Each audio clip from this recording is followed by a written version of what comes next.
Esta es una verdad escritural. Jesús fue sepultado, diga conmigo sepultado. En el día 2, nosotros tenemos que profundizar en nuestra relación con Dios. No se trata de ser simpatizantes de Cristo. No se trata de ser seguidores de Facebook de Cristo. Porque un seguidor de Facebook no tiene una relación personal, es una relación virtual. Usted y yo debemos tener una relación personal con Cristo a través de su Espíritu Santo y profundizar en esa relación. Conocer más a Jesús, conocer más su palabra, para que mediante la lectura de la palabra nuestro oído espiritual se despierte. Jesús recitó la palabra en el momento de la tentación y vemos que Él era conocedor de la palabra, y conocer la palabra le abrió su oído para escuchar al Padre. Usted y yo debemos determinarnos a profundizar en la palabra, y en la medida que profundices en la palabra, puedes profundizar en tu relación con el Señor. ¿Alguien dice amén? Profundidad. Día 3, vemos que Jesús resucitó, y es de lo que voy a enfatizar en este momento. Jesús resucitó al tercer día. Resucitó después de destruir al diablo, después de vencer la muerte. Escuche, son 3 eventos diferentes. Necesitamos salvación. Necesitamos que Cristo nos transforme y que el Espíritu Santo profundice en nuestro corazón y derribe todo pensamiento que el diablo levantó en nuestra mente. Porque acá adentro hay mucha filosofía, hay mucho humanismo, hay mucha religiosidad, hay muchos conceptos equivocados de Dios. Y nosotros necesitamos ser libres de esos conceptos, profundizando en la palabra y profundizando en nuestra relación con Dios. Cuando el Espíritu Santo penetra a lo más profundo de nuestra vida, se cumple lo que Lucas 4 dice. Jesús dijo: el Espíritu del Señor está sobre mí, por cuanto me ha ungido para dar buenas nuevas a los pobres, sanar a los quebrantados de corazón, dar libertad a los cautivos, abrir los ojos de los ciegos, poner en libertad a los oprimidos y predicar el año agradable del Señor. Todo comenzó con las buenas nuevas. ¿Cuántos de aquí han recibido a Jesús? Cuando tú profundizas en tu vida con Jesús, Él restaura tu corazón, Él rompe las cadenas, Él te da una visión, te abre los ojos, te libra de todo yugo de esclavitud y te lleva al año perfecto, al año agradable, al día de la restauración, de la restitución, del propósito que Dios tiene para tu vida. Y yo te anuncio en el nombre de Jesús que si te determinas a seguir adelante en el nombre de Cristo, vas a llegar a ese año agradable del Señor. Lo que viviste en el pasado será pura historia. Te vas a reír de lo que hacías en el pasado y te vas a gozar de la bendición de Dios sobre tu vida. ¿Alguien lo recibe?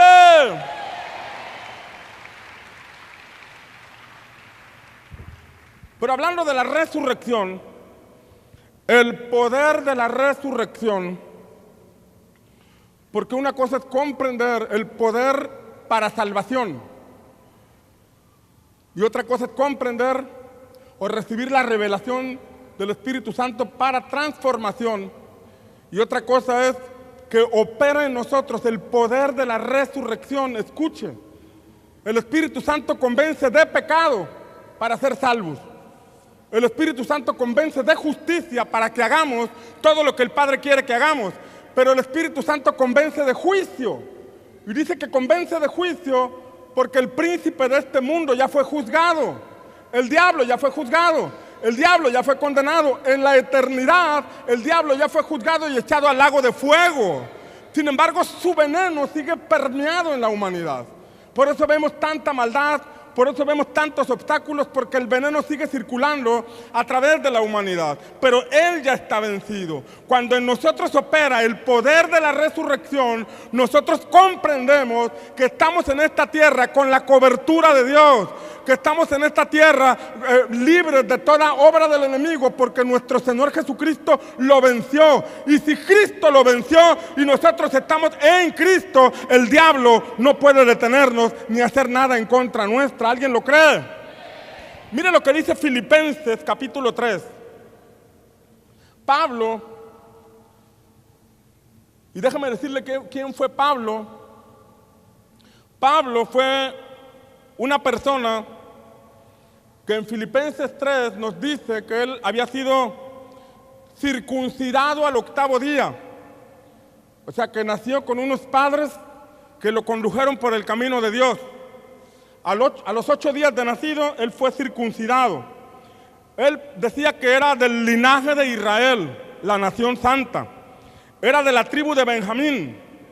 Dice que era hebreo de hebreos. Y que en cuanto a la ley, era un fariseo. O sea, una persona estricta en llevar la ley del Señor. Una persona que llevaba de manera rigurosa las escrituras, la Torá, la ley del Señor.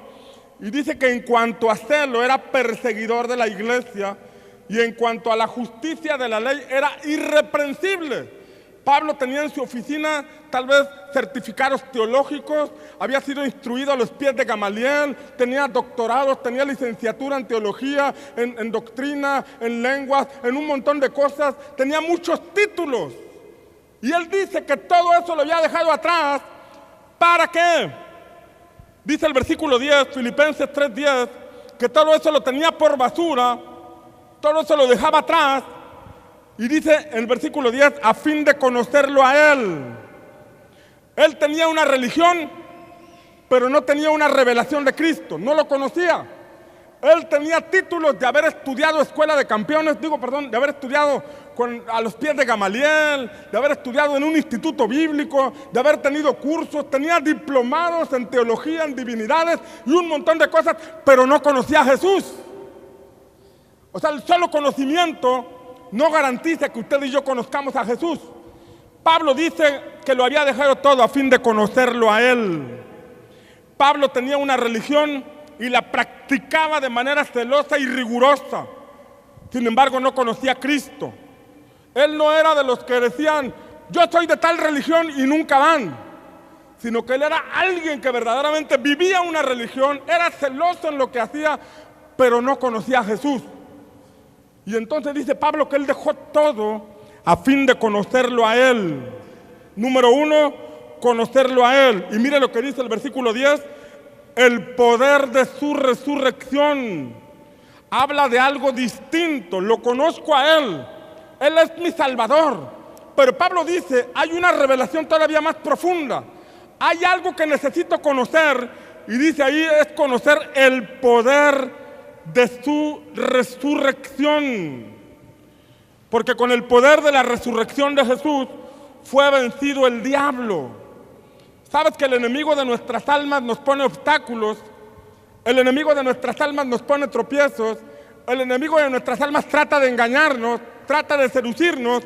Pero cuando usted y yo caminamos en la revelación del poder que operó en Jesús para levantarlo de los muertos y vencer al diablo, nosotros también podemos ser libres de toda artimaña del diablo. Mire lo que dice Colosenses. Colosenses capítulo 2, versículo 12.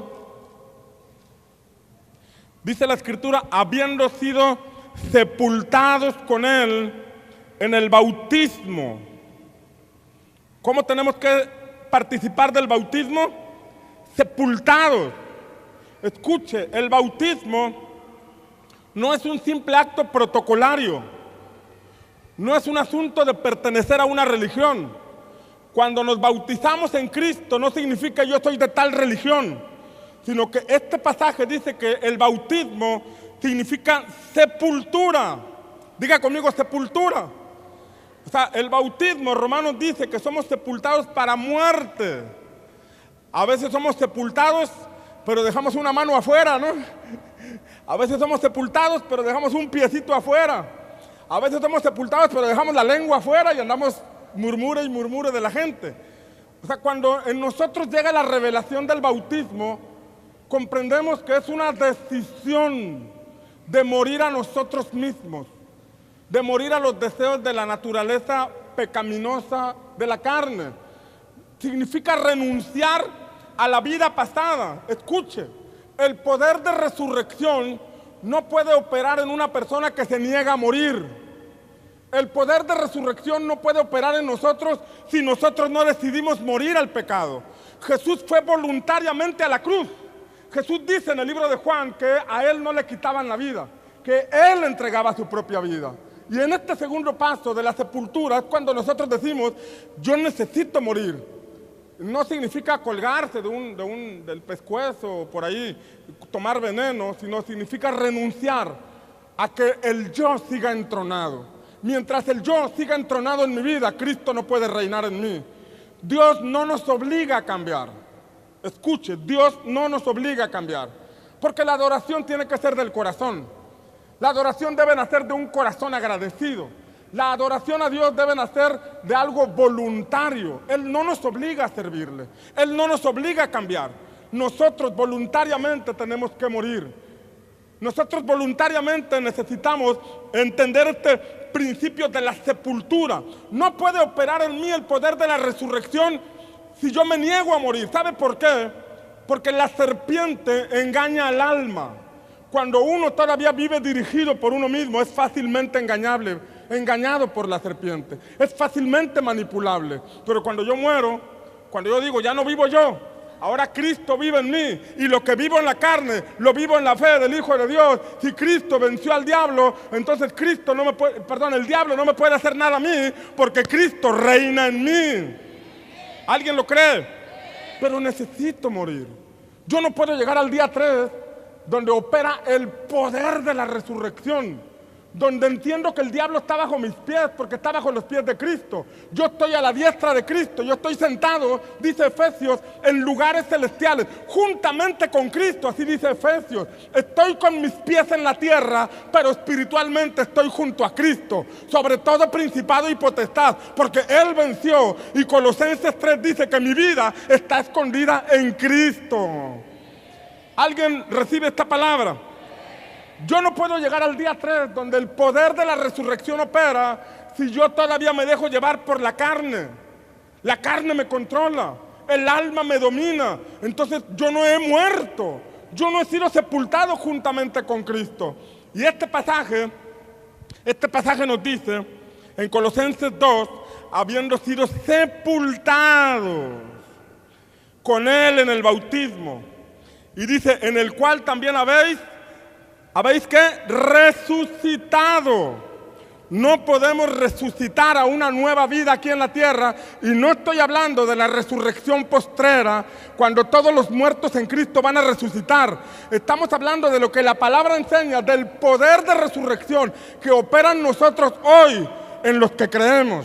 ¿Alguien aquí cree en esta verdad? Dice este pasaje, en el cual también habéis resucitado con Él por la fe en la acción del poder de Dios que le resucitó de entre los muertos. Este cuerpo abrió puertas a la maldad. Este cuerpo se programó para cosas malas. Este cuerpo se programó para responder en ira. Se programó para responder en mentira. Se programó para muchas cosas malas. Este cuerpo tiene que ser sepultado. Este cuerpo tiene que ser puesto bajo tierra, para que entonces pueda operar en nosotros el poder de la resurrección. ¿Alguien dice amén? Mire lo que dice Romanos capítulo 6. Dice Romanos 6, porque si fuimos plantados, ¿fuimos qué? Plantados juntamente con Él en la semejanza de su muerte. Habla de ser plantados. Para que una semilla pueda desarrollar su potencial, tiene que ser plantada. Para que lo que Dios puso dentro de ti pueda salir, pueda desarrollarse, necesitas ser plantado. Le repito, no estoy hablando de cortarse el pescuezo ni de colgarse, sino de morir a las obras pecaminosas de la carne, morir al viejo yo. Dice Romanos, si somos plantados juntamente con Él en la semejanza de su muerte, no habla de que tengamos que morir, sino que Cristo murió en santidad, y yo decido morir a la carne para vivir en santidad. Dice que también lo seré en la semejanza de su resurrección.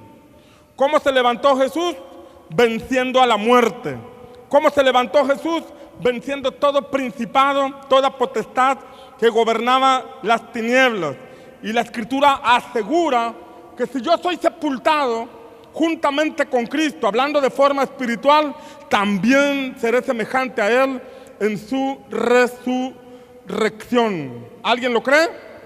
Sabiendo esto, dice la palabra, que nuestro viejo hombre fue crucificado con Él para que el cuerpo de pecado fuera destruido, a fin de que no sirvamos más al pecado, porque el que ha muerto libre es del pecado.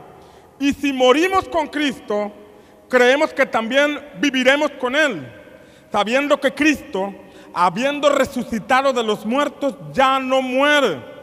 La muerte ya no tiene dominio sobre Él. Escuche, dice este pasaje que cuando Cristo resucitó, ya no muere. La muerte ya no tiene dominio sobre Él. ¿Cuál es la consecuencia del pecado? La Biblia dice que la paga del pecado es... ¿Qué es la paga del pecado?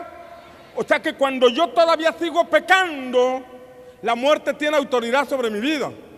Cuando yo todavía este cuerpo no lo logro sujetar a la voluntad de Dios, cuando esta alma yo no la controlo ni la busco renovarse, yo todavía sigo siendo expuesto al pecado y yo no puedo resucitar a una nueva vida. Pero cuando yo he decidido morir al pecado, morir a la carne, morir a mis deseos pecaminosos, entonces la muerte ya no tiene autoridad sobre mi vida y se cumple lo que dice Primera de Corintios. Primera de Corintios capítulo 15, versículos 55 y 56 dice: ¿dónde está, oh muerte, tu aguijón? Escuche lo que dice. Cuando uno decide morir al pecado, cuando uno dice ya no voy a pecar, entonces el aguijón de la muerte ya no opera en nuestra vida. Dice Pablo en Corintios: ¿dónde está, oh muerte, tu aguijón? ¿Y dónde, oh sepulcro, tu victoria? El aguijón de la muerte es el pecado y el poder del pecado es la ley. Dice este pasaje que el aguijón, el arma que la muerte utiliza es el pecado. Mientras yo no muera el pecado, la muerte tiene señorío sobre mi vida, la muerte vuelve infructuoso mi caminar, no puedo llegar al día 3 de desarrollo, mi matrimonio no puede caminar en la voluntad del Señor, mi familia no puede ser bendecida ni estar unida porque todavía el aguijón de la muerte está operando en nosotros. Pero cuando nosotros renunciamos a la vieja vida, somos sepultados espiritualmente, renunciamos al pecado, renunciamos a la vida pasada, entonces somos sepultados. Cristo entra a nuestro corazón, el Espíritu Santo profundiza en nuestra vida y destruye toda obra del enemigo, cancela todo hábito que había en nosotros. Yo recuerdo que antes no podía dejar de fumar, yo recuerdo que parecía una locomotora fumando y echando humo por todas partes, fumaba una cajetilla diaria, me acuerdo, y tenía un problema en el estómago y el doctor me dijo: tienes que dejar de fumar. Doctor, no puedo. Pues tienes que dejar de fumar. Y aquello que no podía dejar y no podía dejar porque estaba muy arraigado en mí, el día que conocí a Cristo, el día que el Espíritu Santo entró a mí, Él profundizó en mi corazón y sacó las raíces de pecado, sacó las raíces de iniquidad, y a partir de ese momento ni un cigarro he vuelto a fumar. 8 de octubre de 1995 el Señor rompió esas cadenas que yo no podía dejar. ¿Está aquí conmigo? O sea, cuando permitimos que Él entre a lo profundo de nuestra vida, Él quita toda arma que Satanás había puesto para manipularnos. Todo aquello que nos causaba tentación, todo aquello que nos atrapaba, todo aquello que envolvió en nuestra alma es quebrantado cuando permitimos que el Espíritu Santo entre a nosotros. Y cuando Él profundiza en nuestro corazón, entonces podemos decir: ¿dónde está, oh muerte, tu aguijón? Vamos, levante su mano y repita esta palabra: ¿dónde está, oh muerte, tu aguijón? Dígalo fuerte. ¿Dónde, oh sepulcro, tu victoria? Ya no tienes victoria sobre mi vida, ya no tienes victoria sobre mí. Cristo te venció, yo estoy sepultado juntamente con Cristo y en mí opera el poder de la resurrección. ¿Alguien lo cree? Colosenses 3. Colosenses 3 dice, si ustedes, pues, escuche cómo lo dice, si ustedes pues han resucitado, no está diciendo Pablo, si ustedes van a resucitar, sino que Pablo le habla a la iglesia de Colosas y dice Colosenses capítulo 3, si ustedes pues, ¿cómo dice? O sea, Pablo dice, ustedes deben comprender lo que es el poder de la resurrección. Hubo una obra en la cruz del Calvario que trajo perdón de pecados. ¿Te quedaste en el día 1? O sea, recibiste perdón, sentiste chido, sentiste que la piel se te enchinó, experimentaste algo bonito, pero hasta ahí te quedaste. No llegaste al día 3. En el día 1 recibimos perdón de pecados, pero la vida cristiana continúa. Y en el día 2 necesito profundizar en mi relación con Dios para llegar al día 3. Pablo dice, si tú ya has comprendido esta verdad, si tú ya has caminado en tu vida cristiana, si tú has profundizado en tu relación con Dios, y entonces dice, si has resucitado, no habla de una resurrección física, sino de un evento espiritual. Diga conmigo, espiritual. O sea, un punto donde el Espíritu de Dios hace algo extraordinario y te transforma. ¿Y qué ocurre cuando opera ese poder de resurrección? Dice el versículo 1, si han resucitado con Cristo, busquen las cosas de arriba. ¿Qué busca una persona resucitada en Cristo? Busca las cosas de arriba, donde está Cristo sentado a la diestra de Dios. Cristo nos pone el ejemplo. Había una necesidad, tenía hambre, y el diablo estaba a su lado y le dijo, dile a esta piedra que se convierta en pan. Y Jesús dijo, yo no tengo mi mirada en el pan, yo no tengo mi mirada en la necesidad, yo no tengo mi mirada en el hambre, yo no soy una persona almática que fácilmente puedas mover, yo tengo mi mirada en mi Padre, está mi oído atento a lo que mi Dios me diga, y si mi Padre no me dice nada, yo no voy a hacer nada, porque mi mirada está en el Señor. ¿Está recibiendo esta verdad? Dice, pongan la mirada donde está Cristo sentado a la diestra de Dios. Imagínense, dice la Biblia que Cristo está sentado a la diestra de Dios. Me imagino al Padre, me imagino a Cristo y yo por un ladito. Y usted también por un ladito. Espiritualmente hablando, físicamente estamos en esta tierra, pero hay una posición espiritual que Cristo ganó para nosotros. Cuando usted y yo no caminamos en esta verdad, dice la Escritura que la serpiente, una sentencia que recibió la serpiente es que se arrastraría sobre la tierra y comería polvo. Cuando usted y yo no somos personas que entendemos lo espiritual y no ponemos nuestra mirada en Cristo, la serpiente nos devora porque somos polvo. Estamos viendo solamente lo terrenal, estamos viendo solamente lo natural. El enemigo nos desespera, el enemigo nos lleva a la frustración, el enemigo nos lleva a pelear con otras personas, nos lleva a decepcionarnos de la gente cuando nuestra mirada está en la tierra.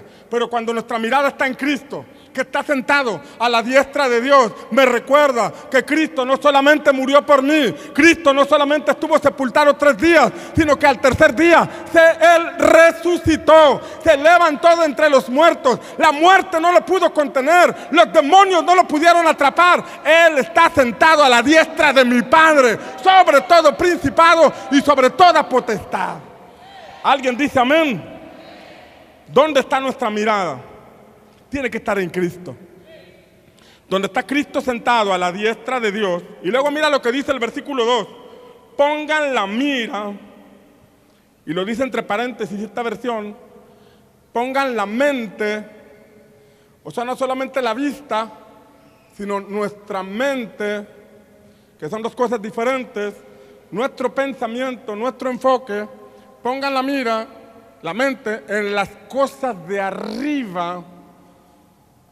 Esto ocurre cuando ha operado en nosotros el poder de resurrección. Si tú batallas mucho con tu forma de pensar, si tú crees que no te vas a desarrollar, si tú batallas para creer en asuntos donde Dios quiere llevarte a otro nivel, Porque a lo mejor creíste para salvación. Recibiste a Jesús y eres salvo. ¿Alguien dice amén? Pero te cuesta trabajo creer por un desarrollo. Te cuesta trabajo creer por la restauración de tu matrimonio. Te cuesta trabajo creer por la restauración de tu familia. Tú miras a tus ojos de manera física, con tus ojos físicos, a tus hijos, y dices, no hombre, no hay solución, Señor, mejor llévatelos o te los mando. Pero cuando tienes tu mirada ahí arriba, tu mente en las cosas del Señor, cuando tú miras las cosas desde la perspectiva de Dios, tú te das cuenta que el enemigo solamente está engañando a tu cónyuge, que el enemigo solamente está engañando a tus hijos y que tarde o temprano la luz del Señor va a resplandecer sobre ellos y van a ser salvos. Y no solamente van a ser salvos, sino que también se va a cumplir la palabra de Dios en tu vida y verás a tus hijos servir al Señor.